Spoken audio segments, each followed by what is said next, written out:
నీవు ఉదర పోషణం కోసమని, ఉదర పోషణం అంటే ఏంటి, నీ యొక్క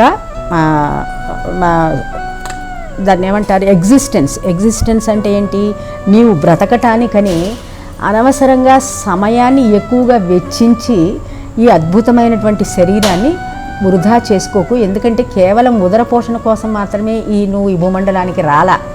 ఉదర పోషణ కోసమే కనుక ఈ భూమండలానికి నువ్వు వచ్చి ఉంటే నీవు కూడా ఈ అనంతకోటి జీవరాశుల్లాగానే నీకు కూడా శరీరం ఇవి ఉండాలి కదా. ఇప్పుడు చూడండి, పక్షులు ఏం చేస్తాయి, పొద్దున్నే 4 లేచేసి మొదలు పెడతాయి పాపం.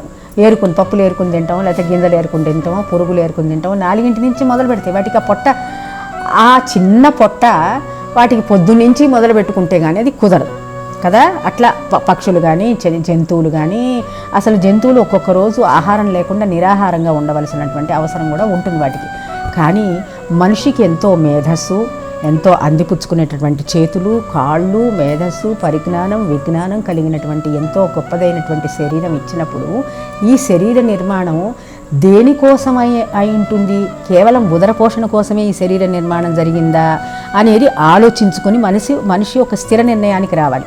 ఇది కాదు అంటే మనం జంతువులకి అంటే, పక్షుల కంటే, క్రిమి కీటకాల కంటే ఒక విభిన్నమైనటువంటి పాత్ర కోసమని, విభిన్నమైనటువంటి రోల్ ప్లే చేయటానికి, విభిన్నమైనటువంటి పని చేయటానికని ఈ భూమండలానికి తీసుకురాబడ్డాము అని మనం గ్రహించాలన్నమాట.